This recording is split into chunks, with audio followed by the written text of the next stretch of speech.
Hello everyone, welcome to Hindi hub with Chetna. बच्चों, पाठ से तो मैं आपको पहले ही इंट्रोड्यूस करा चुकी हूँ और आप अच्छे से जानते हैं कि हमारा आज का जो पाठ है वो है क्या लिखूं। यहाँ पर हम इस पाठ के बारे में जानते हैं। सबसे पहले पद्मलाल पुन्नालाल बख्शी जो इस पाठ के लेखक हैं, उनका जीवन परिचय। तो आइए शुरू करते हैं। पद्मलाल पुन्नालाल बख्शी का जन्म सन 1894 में खैरागढ़, राजनांदगांव, छत्तीसगढ़ तत्कालीन जो मध्य प्रदेश में हुआ था। हिंदी साहित्य में इनकी ख्याति कुशल आलोचक, कवि, निबंधकार, हास्य व्यंग्यकार के रूप में हुई है। मीन्स इनको हम आलोचक, कवि, निबंधकार और हास्य व्यंग्यकार के रूप में अच्छे से जानते हैं। निबंध लेखन के लिए वे विशेष रूप से स्मरणीय है। मीन्स जिसलिए उन्हें सबसे ज्यादा याद रखा जाता है वो है निबंध लेखन। इनकी मुख्य रचनाएं हैं पंचपात्र, पद्मवन, प्रबंध पारिजात, कुछ बिखरे पन्ने, निबंध संग्रह, अश्रुदल, शतदल जो कि काव्य है, झलमला, त्रिवेणी जो कि कहानी संग्रह, विश्व साहित्य, हिंदी कहानी साहित्य, हिंदी साहित्य विमर्श, हिंदी उपन्यास, साहित्य आलोचना। इन्होंने सरस्वती और छाया पत्रिकाओं का भी संपादन किया है। तो ये था इनका शॉर्ट में जीवन परिचय। अब जीवन परिचय हम सभी के लिए जानना इसलिए भी आवश्यक हो जाता है क्योंकि एग्जाम में कई बार इसी से प्रश्न पूछ लिए जाते हैं। तो जो सारी जानकारी आपको अभी बताइए, आप उसे ध्यान रखेंगे। जानते हैं पाठ का संक्षिप्त सारांश।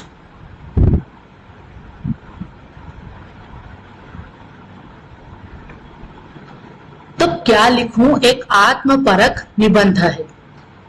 यहाँ पर लेखक को कुछ लिखने के लिए दिया जाता है जिसमें वो दुविधा में पड़ जाते हैं कि आखिर लिखा क्या जाए। इसीलिए इस पाठ का नाम क्या लिखूं लिखा गया है, जिसमें ये एक निबंध है। इसमें लेखक डॉक्टर पद्मलाल पुन्नालाल बख्शी का निबंध लेखन की प्रक्रिया से जुड़ी अपनी व्यक्तिगत कठिनाइयों और मनोदशा का हास्य व्यंग्य के साथ वर्णन करते हैं। तो यहाँ पर जब उन्हें लेखन के लिए कुछ कार्य दिया जाता है तो उस निबंध लेखन की प्रक्रिया से वो क्या क्या समस्याएं उनसे जूझ रहे हैं वो सारी बातें यहाँ पर बताई गई है। उनका जो कठिनाइयां थी, उनके मन में क्या मनोभाव चल रहे थे, वो हास्य व्यंग्य रूप में दर्शाया गया है। लेखन प्रक्रिया को लेकर लेखक अंग्रेजी निबंधकार A.G.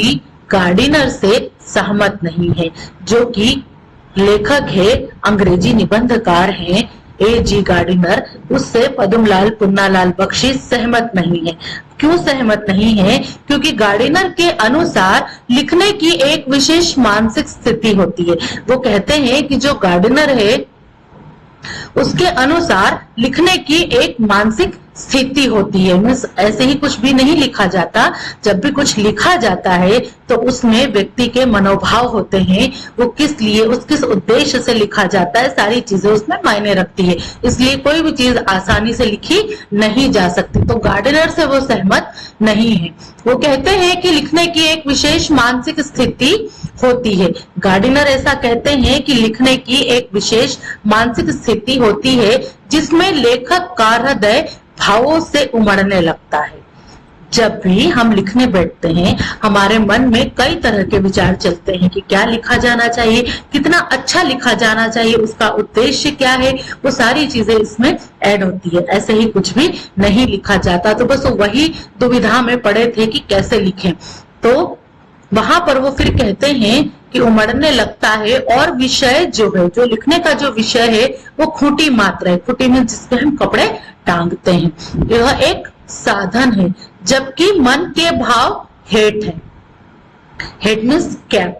मन के जो भाव है वो कैप है, मीन्स ऊपरी ऊपर चलते रहते हैं, लेकिन जो विषय है वो मुख्य साधन है। इसके विपरीत लेखक बख्शी जी का कहना है कि उन्होंने कभी ऐसी स्थिति का अनुभव नहीं किया। उन्हें लिखने के लिए सोचना, चिंता करना एक परिश्रम करने के समान लगता है। लेकिन यहाँ पर बख्शी जी को लगता है कि जो लेखन की प्रक्रिया है उसे उन्होंने कभी अनुभव नहीं किया, तो उन्हें लगता है कि इसे लिखना मतलब बहुत परिश्रम करना है, उसके लिए उसे सोचना पड़ता है, चिंता करना पड़ती है, तब जाके वो लिख पाते हैं। तो यहाँ पर दो लेखकों की अलग अलग बात, अलग अलग विचार हमने जाने। अब जानते हैं कि लेखक के सामने चुनौती क्या आई।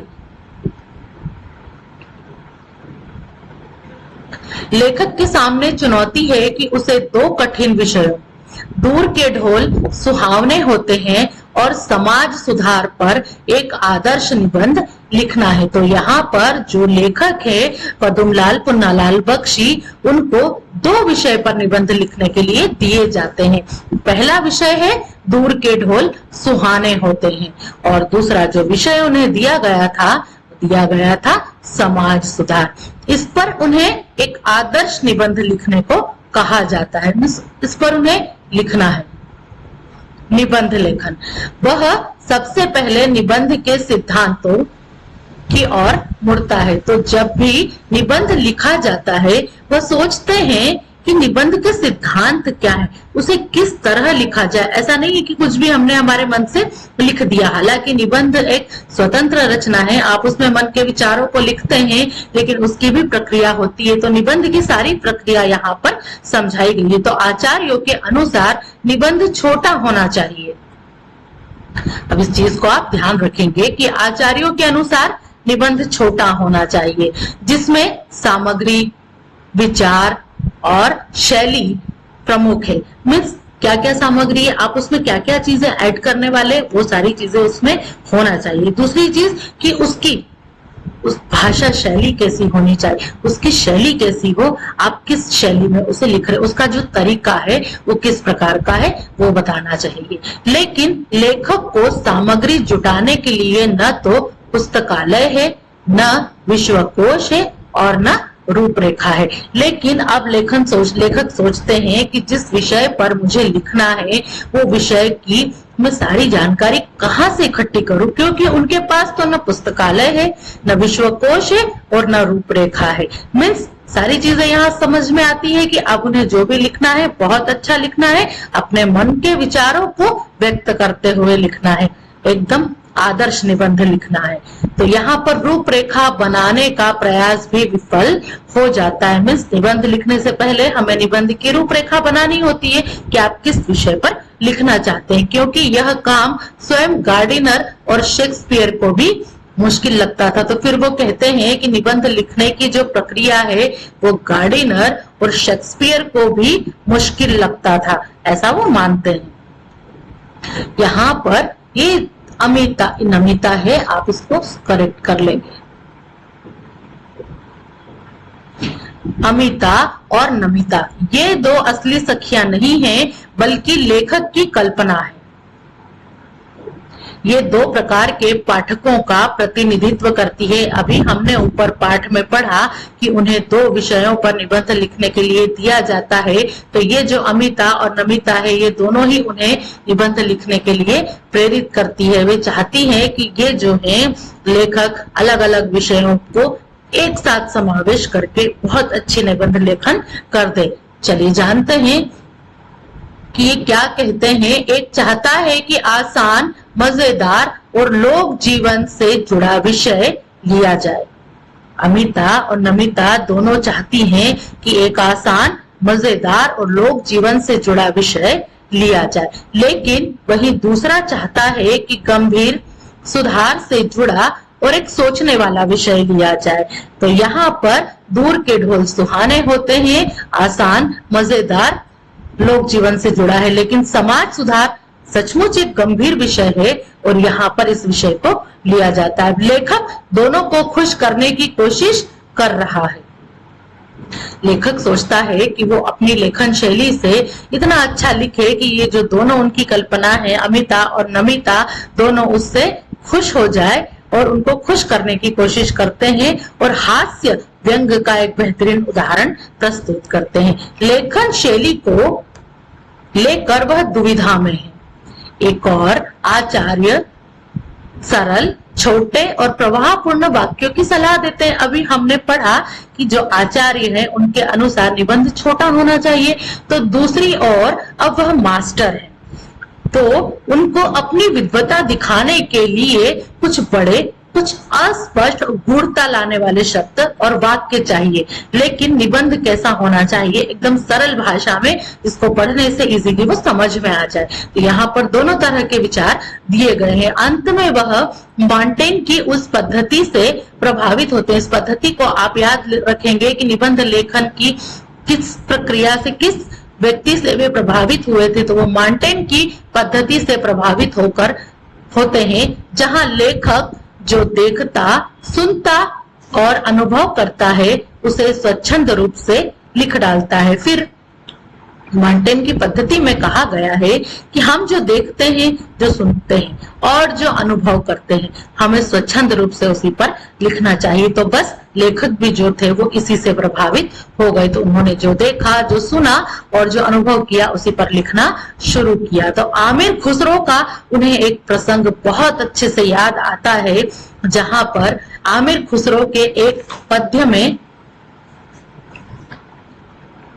4 इच्छाएं पूरे करने वाले किस्से को वो एक प्रेरणा बनाते हैं, है ना। और वहां से लेखक दोनों विषयों को एक साथ निपटाने की युक्ति निकालते हैं। तो आमिर खुसरो का नाम हम सभी ने अच्छे से जान रखा है कि आमिर खुसरो को पहेलियां और मुकरियां लिखने का श्रेय जाता है। और उनसे ही कुछ महिलाएं इतनी प्रभावित हो गई थी कि उन्होंने 4 विषय पर एक साथ निबंध लिखने के लिए कहा था। तब आमिर खुसरो ने अपना थोड़ा सा दिमाग चलाया और उनके चारों विषयों को एक पहेली में लिख दिया था। तो जानते हैं आगे का रोचक टॉपिक। आमिर खुसरो की अनमेली एक रोचक कहानी से प्रभावित होकर जब 4 औरतों ने उन्हें अलग अलग खीर, चरखा, कुत्ता और ढोल विषय पर कविता सुनाने को कहा, तो आमिर खुसरो ने इसे एक ही पद्य में सबकी इच्छाएं पूरी कर दी। 4 महिलाएं थी जिन्होंने उन्हें कहा था कि हम आपको 4 विषय अलग अलग दे रहे हैं, आप इस पर कुछ अच्छा लिखकर बताइए।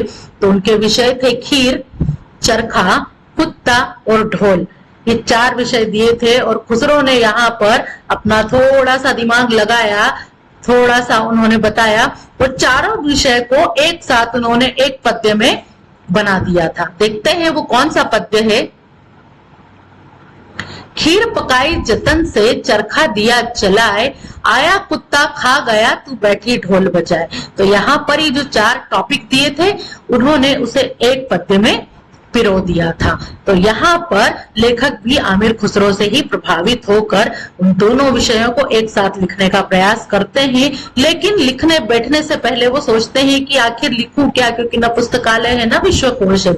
मुख्य तर्क यहाँ पर दिया गया है कि दूर के ढोल सुहावने विषय पर वह तर्क देता है कि पास बैठे व्यक्ति के कान फटते। अब लेखक ने दोनों विषयों पर अपने अपने तर्क देने शुरू किए। तो पहला जो था उनका विषय था दूर के ढोल सुहावने, तो उस विषय पर वो तर्क देते हैं कि पास बैठे व्यक्ति के कान फटते हैं, पर दूर बैठा व्यक्ति उसी कर्कश ध्वनि में विवाह के आनंद और नववधु की कल्पना कर लेता है। तो यहाँ पर दूर के ढोल सुहावने को उन्होंने बहुत अच्छे से बताया है कि एक जो व्यक्ति है पास बैठा है तो उसके कान फटते हैं जब ढोल बजते हैं, और वही दूर बैठा व्यक्ति जब उस ढोल की आवाज सुनता है तो वो आनंद लेता है। दूरी ही विकृतियों को छिपाकर चीजों को सुंदर बनाती है। बिल्कुल सही है ये। तो यहाँ पर इस लोकोक्ति का असली मतलब यही है कि जो दूरी ही है वो विकृतियों को छुपाकर चीजों को सुंदर बनाती है। इस तरह से उन्होंने लिखना शुरू किया। इससे जोड़ते हुए वह समाज सुधार का सिद्धांत बताते हैं। अब इसी पहले टॉपिक से इन्होंने दूसरे टॉपिक को जोड़ा और एक नया सिद्धांत बनाया कि तरुण जो है, मीन्स जो युवावस्था है, वो भविष्य की क्रांति के समर्थक होते हैं। बिल्कुल सही कहा कि जो भविष्य है वो आज का युवाओं पर है, युवाओं पर टिका है ना। तो भविष्य की क्रांति के युवा समर्थक होते हैं और भविष्य को वर्तमान में वे लाना चाहते हैं। सो चाहते हैं कि जो सपने उन्होंने देखे वो वर्तमान में अभी पूरे हो जाए। तो जबकि वृद्ध अतीत के गौरव के संरक्षण होते हैं। जो वृद्ध होते हैं वो बार बार अपने अतीत की बातें करते रहते हैं, वो बताते रहते हैं और उसको सहेज कर रखते हैं, बार बार उन बातों को याद करते हैं। दोनों ही वर्तमान से असंतुष्ट है। यहाँ पर वृद्ध और युवा दोनों की बात कही गई है कि जो दोनों वर्ग के लोग हैं वो अपने वर्तमान से असंतुष्ट है, क्योंकि एक दूर भविष्य में रहता है जबकि दूसरा जो है दूर अतीत में रहता है। जो युवा है वो भविष्य की सोचता है और जो वृद्ध है वो अतीत को छोड़ना नहीं चाहता। तो ये मुख्य तर्क थे इस पाठ के। जानते हैं इसका केंद्रीय भाव क्या है? तो इस पाठ का मूल संदेश है कि निबंध लेखन को यांत्रिक नियमों और रूढ़िवादिता में नहीं बांधा जा सकता। जो निबंध है हम उसको रूढ़िवादिता में नहीं बांध सकते, जो पुरानी परंपरा है उसमें हम उसे नहीं बांध सकते। सच्चा और रोचक लेखन व्याकरण के कठोर शास्त्र या बड़े बड़े वाक्यों से नहीं होता। अब यहाँ पर लेखक ने कहा है कि जो भी लेखन की प्रक्रिया है जरूरी नहीं है कि आप उसमें व्याकरण के कठोर चीजें डालें, कोई बड़े बड़े शास्त्र का ऐड करें या बड़े बड़े वाक्यों का, क्लिष्ट वाक्यों का प्रयोग करें। ऐसा बिल्कुल भी नहीं है, बल्कि वे अपने व्यक्तिगत अनुभव के आधार पर कहते हैं कि लेखन कार्य, लेखन शैली ऐसी होनी चाहिए जिसे पढ़कर हर किसी को उस सहज तरीके से, सहज रूप से समझ में आ जाए। उसने किस भावना से निबंध लिखा है, लेखन कार्य किया है, वो अच्छे से समझ में आ जाए।